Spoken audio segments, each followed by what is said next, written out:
ከምድር እምብርቷ መካ በስተደቡብ አቅጣጫ ከምትወሰነው የነጂድ ገጠራማ ከተማ እንደ ወትሮው ደንገዝገዝ ብላ ቀኗን እየገፋች ነው። ሰላሙ አለይኩም ወራህመቱላሂ ወበረካቱ። ውድ ቤተሰቦች እንዴት ናቸው? ሰላም ከኔ አልሐምዱሊላህ በጣም ሰላም ነኝ። መጅኑን ለይላ ክፍል 2። ከምድር እምብርቷ መካ በስተደቡብ አቅጣጫ በምትወሰነው የነጂድ ገጠራማ ከተማ እንደ ወትሮዋ ደንገዝገዝ ብላ ቀኗን እየገፋች ነው። ጊዜውና ልጅ ቢሆንም ፀሐዩ ግን ጠንክራለች። የነጂድ ሻዒሮች ከፀሐዩ ለመከላከል በየበረንዳውና በየተምሩ ዛፍ ስር ተቀምጠው የተለመደውን የግጥም እንካ ስላንቲያቸውን ማዶና ማዶ ሆነው ይወራወራሉ። ክፍት ጀለቢያ ሳሳ ካለ ነጭ ሱሪ ጋር ለብሶ ጥቁር ጫማ የተጫማ ሸጋ ወጣት ያመነ ላይ ይሆን እናንተ የብዕር ቤቶች እያለ በመጋቸው አልፎ ከአደባባይ ሚንበሩ አንድ ላይ ቆመ። ከሚንበሩ ላይ የቆመውን ገጣሚ ለማዳመጥ በአንድ ጊዜ ጠባቧ የነጂድ አደባባይ በሰው ጎርፍ ተራወጠች። መጅኑን ነበር። ውሃ ጠምቶት በበረሃ እንደሚጓዝ የነጂድ ቅፍለት የግጥም ጥም ያሰከራቸው። የነጂድ ነዋሪዎች ከመጅኑን ፊት ተጀገጀጉ። መጅኑን በቋንቋ ጥልቀቱና በጠንካራ መልእክቱ እስከ ዛሬ ድረስ ተወዳጅነትን ያተረፈ ጉምቱ ገጣሚ ነው። በአረቡ ዓለም ያለ የአንድ ወጣት አጣፈንታ ከሶስት ነገሮች ሊወጣ አይችልም። ወይ ነጋዴ ነው አሊያም ጀይሽ ሁለት ነው፣ ወይ ደግሞ ሻዒር ሶስት ነው። ታዲያ እንደ ሌይላና መጅኑን ላሉ የፍቅር ውድቅተኞች ብዕር ከማነቅ ውጭ ምን አይነት እጣ ፈንታ ሊጻፍላቸው ይችላል? ጥሩ ስነ ግጥም ከጥልቅ የስሜት ባህር ይቀዳል። ለ14 ክፍለ ዘመናት እንደጣፈጠ ዛሬ ድረስ የቆየው የመጅኑን ለይላ ጣዕም ስነ ግጥምም የተጨለፈው ከዛ ጥልቅ ስሜት ባህር ውስጥ ስለሆነ ነው። ከፍቅር፣ ከህመም፣ ከናፍቆት፣ ከእጦት መጅኑን እሱን ለማድመጥ ያሰፈሰፉትን የግጥም ዛረኞች ትኩረታቸውን እንዲያገኝ እንዲህ ሲል በ4 ስንኝ ብቻ የህይወት ላይ ውስጥ አደባባይ አነቦጨው። ተዕለዕቱ ለይላ ወየሂ ጊሩን ሶጊርቱን ወለም የብዱ ኢልዓትራቢ ሚን ሰይሐ ሐጅሙ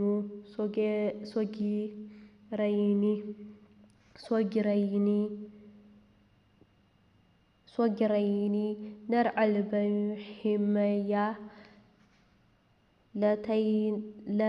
ለይተ አነና ኢለል የውሚ ለም ነክቡር ወለም ተክቡሪል ወሒሙ። እንዲህ የሚል ሐሳብ አለው። እኔ ለይላን የምወዳት ያኔ ነው። ያኔ ገና ሕፃን ሳለሁ ምንም ጓደኛ ሳታፈራ ምንም ጓደኛ ሳይኖራት ገና ጡቶቿ እንኳን ብቅ ብቅ ሳይሉ በእረኝነት ጊዜያችን ያኔ ጀምረን ነው የምወዳት። ታዲያ ዛሬ እንዲህ ስል አምርሬ ተመኘሁኝ ያ ጊዜ ባለበት በቆመ። እንስሳዎቹም ሳያድጉ እኛም ሳናድግ በዛ ሁናኔ ለዘላለም በኖርን ብዬ ተመኘው ብሎ እንደጨረሰ እንዲምተኛው ሁሉ ያልጎመጉም ቅሮቱን ገለጸ። ከግጥሙ ባሻገር የቃይዝ መደዴነት አስገርሚያቸዋል። እሱ ግን ምንም አልደነቀውም። ከጊዜ ወደ ጊዜ እየለየለት ነው። ከለይላ መውደድ የተገፋ ከነጂድ ቢነጠል ተገፋሁኝ ብሎ አያለቃቅስም። እንኳን በነጂድ ከዓለም ቢጣል ኢምንት ታክል አይገደውም። እንኳን ከዚህ ትንሽ ዓለምና ከግዙፏ ለይላም ተገፍቻለሁ ሲል ለለይላ የሌለችበትን ባዶ ዓለም ያቀላታል። ከዛው ሚንበር ሳይወርድ እድምተኞቹ መሃል እንደ ሙዚቃ የሚስረቀረቅ ሌላ የልጅ አገረድ ግጥም በለቅሶ ታጅቦ ተሰማ። ሁሉም ድምፁ ወደ መጣበት አቅጣጫ ሐሳቡንና ጆሮውን ቀስሮ የልጃገረዷን ጥዑም ግጥም በትኩረት ማድመጥ ጀመረ። ሌይላ ነበረች።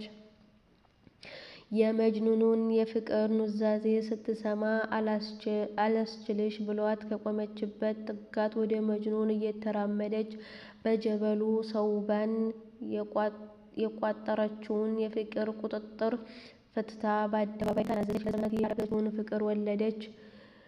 فأعجبت ليلى وحية لما سمعت شعره وكل مزرع نصيب وكل عند صاحبه وحن تخبرون الأعين بما أرنا وفي القلبين سما حوين دفنوا ሁላችንም ሌሎች ሰዎች ስለ ፍቅራችን እንዲያውቁ እንጥራለን።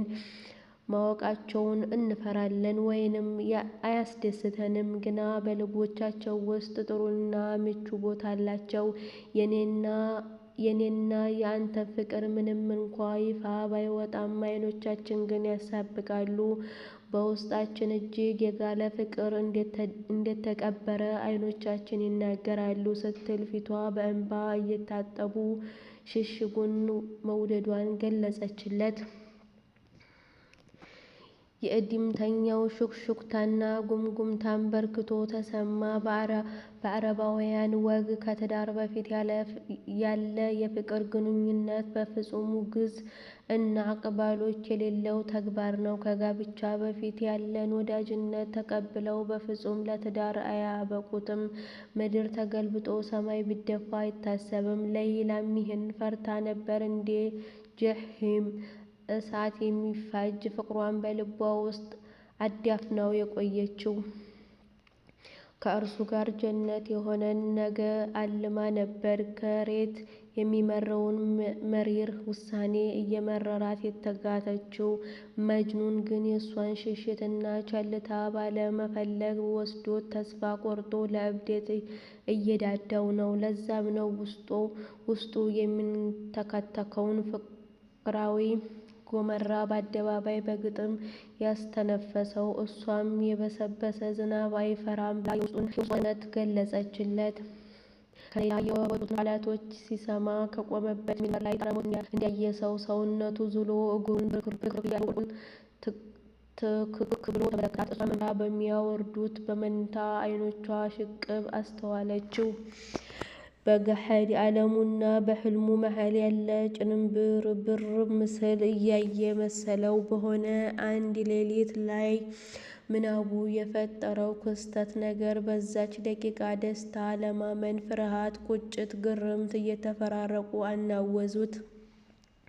ከፊቱ የቆሙት ሰዎች ተገለባበጡበት። አይኑ ላይ ቀለማቶች ተንቦዘቦዙ።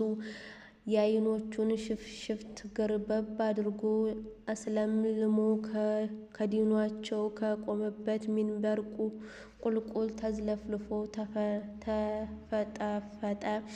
በደስታ ብዛት ካሳበደችው ዓለሙ እግሯ ስር ራሱን ስቶ ተዘረረ።